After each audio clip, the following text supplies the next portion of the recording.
नमस्कार मैं राकेश परमार और आप देख रहे हैं महत्वपूर्ण मुद्दा। मित्रों, महत्वपूर्ण मुद्दे में आज जो मुद्दा है वह अत्यंत महत्वपूर्ण है। उससे ज्यादा वह जगह महत्वपूर्ण है जहां से यह महत्वपूर्ण मुद्दा कहा जा रहा है। मैं अभी उत्तर प्रदेश के राजधानी लखनऊ में हूं, जहां प्रदेश भर में बुलडोजर के निर्देशन देने वाले निर्देशक रहते हैं। वही अपने योगी आदित्यनाथ जी, बुलडोजर नाथ बाबा गोरखपुर वाले, यहीं रहते हैं लखनऊ शहर में। उसी शहर से मैं आज अपनी ये बात रख रहा हूं, तो इसका महत्व और बढ़ जाता है। खैर, अभी हमारा देश दुनिया आईसीसी चैंपियन ट्रॉफी 2025 के खुमारी में है। किसी को बुरा लग रहा है, किसी को भला लग रहा है। यह हास्यास्पद है या गुस्से वाला है कि भारत में भारत के विजय पर जुलूस नहीं निकालने दिया गया। यह भारत के पुलिस के द्वारा हुआ है। अब आप इस पर चिंतित होंगे या दुखी होंगे, या आप भी छद्म धर्मनिरपेक्ष के नाम पर चुप रहेंगे, या तेरी चुप और मेरी चुप को आगे बढ़ाएंगे, यह है आप जाने। क्योंकि अगर आप में सहिष्णुता नहीं होता तो आप पूरे दुनिया से भागते भागते भागते भागते मंगोलिया से भागे, सीरिया से भागे, ईरान से भागे, इराक से भागे, अभी अभी पाकिस्तान से भागे, बांग्लादेश से भाग रहे हैं, अफगानिस्तान से भाग चुके हैं। करते करते अब आप भारत महान में सिमट के रह गए हैं। भारत में भी बहुत सा भूभाग है जहां से आप भागने पर मजबूर हैं या चुपचाप बैठे हुए हैं। वो चर्चा आज नहीं है, क्योंकि मुद्दा कहीं और चला जाएगा।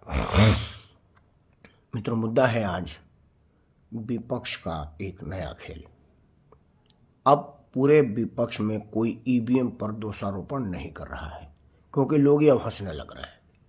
क्योंकि उनको लग रहा है कि भाई जहां चुनाव हारते हैं वहीं पर विपक्ष ईवीएम पर दोष करता है। जहां जीतते हैं वो कहते हैं कि मोदी की अब लहर खत्म हो रही है, अब यह दिन गिनती का रह गया है, हम आने वाले हैं।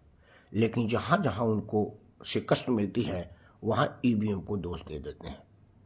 जब वो लोग यह बात कह करके जनता में जाते हैं तो जनता उनकी खिल्ली उड़ाती है, और जनता की भावनाओं को कदर करते हुए, समझते हुए अब ईवीएम पर प्रश्न उठाना बंद हो गया है। अब पूरे चुनावी सिस्टम पर प्रश्न उठ रहा है। मेरा प्रश्न आज यही है कि अगर आप लोकतंत्र को समाप्त करना चाहते हैं तो लोकतंत्र के मेन जड़ पर वार कीजिए।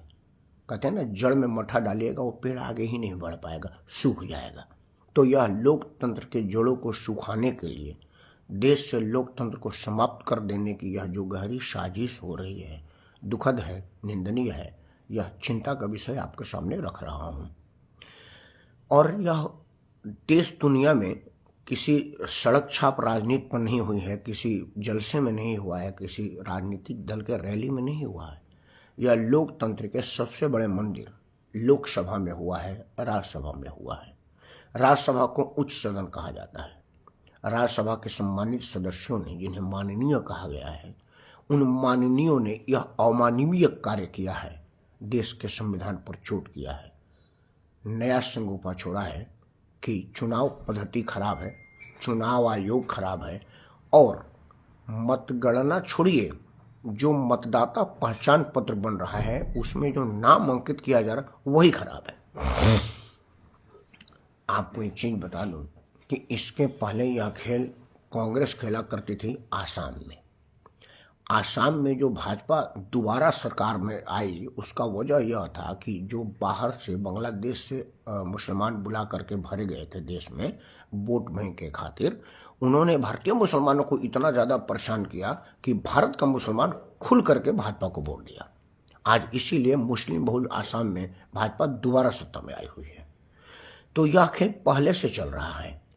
उन लोगों को यही बात अब आकर के उठाना पड़ रहा है कि भाई ये मतदाता पहचान पत्र फर्जी है। दो बातें हमें क्लियर कर देता हूं। ईवीएम का मामला है, आईडी प्रूफ दे करके बटन दबाया जा रहा है। बैलेट पेपर वाला मामला नहीं था कि लोग बैलेट बॉक्स उठा लेते थे और खटाखट मोहर लगाते थे और फटाफट मोड़ करके डाल देते थे।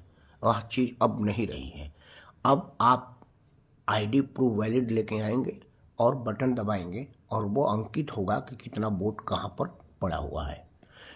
लेकिन मतदाता सूची में नाम गड़बड़ी की जो बेस बनाई गई है वह हो सकता है 1-2 चुनाव तक चले और उसका भी हवा उसी तरह से निकलेगा जैसे ईवीएम पर टोटल प्रश्न उठाया गया था। लेकिन तब तक लोकतंत्र का बहुत ज़्यादा नुकसान हो चुका होगा। मेरा चिंता यही है, क्योंकि आपको पता है कि मैं उन्हीं विषयों पर विश्लेषण करता, बताता या सुनाता हूँ जो और जगहों पर या तो होता नहीं है या होने नहीं दिया जाता है। यह जो समस्या है, जिस मामले को मैं उठाया हूँ, वह जो विपक्ष की घोषित चैनल्स हैं उसी पर आया है, लेकिन वो दूसरे शेड्स में आया हुआ है। उनका कहना है कि भाई ये सरकार घोटाला कर रही है और मतदाता पहचान पत्र फर्जी बना रही है, अपने हकों की बना रही है और जो विपक्ष के वोटर हैं उनका नाम चुन चुन करके हटा रही है। राहुल गांधी ने सदन में कहा है, संजय सिंह ने सदन के बाहर पत्रकार वार्ता में पार्लियामेंट के बाउंड्री के अंदर कहा है। मतलब लोकतंत्र के सबसे बड़े मंदिर संसद भवन में, संसद परिसर में और संसद के अंदर इस तरह की जब बातें होंगी तो लोकतंत्र पर प्रश्न उठेगा और लोकतांत्रिक पूरे प्रक्रिया पर प्रश्न उठेगा। मेरे 2-3 प्रश्न आपके सामने हैं। मित्रों, संविधान में यह प्रावधान है कि आप 8% से ज़्यादा मतदाता का हेरफेर नहीं कर सकते।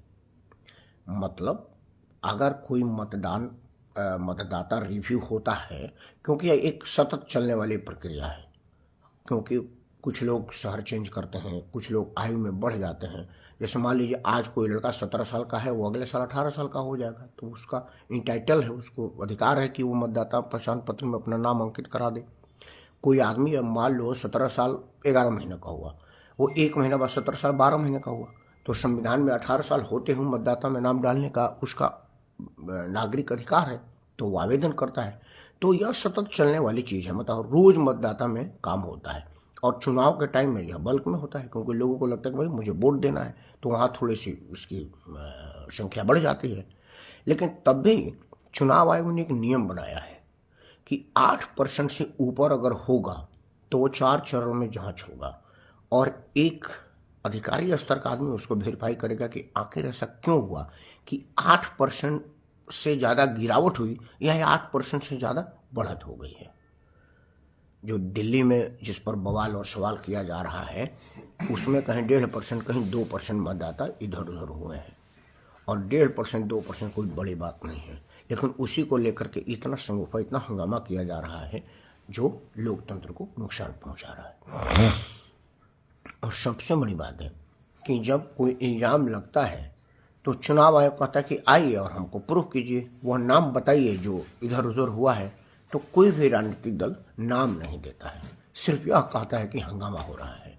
और जब पत्रकार पूछते हैं कि आपने नाम क्यों नहीं बताया, तो एक नया आज रामगोपाल यादव ने सदन में बोला कि क्या करें, चुनाव आयोग तो भारत सरकार के कब्जे में है, भाजपा का ऑफिस बेयरर है, हमें किसको बताऊं। कपिल सिब्बल जैसा वकील आदमी जिसको कानून का ज्ञान है, अगर वह यह बात कहते हैं, मतलब राजनीतिक मंशा के लिए आप कितना गिर सकते हैं कि आपका वकालत भी धरा का धरा रह जाता है।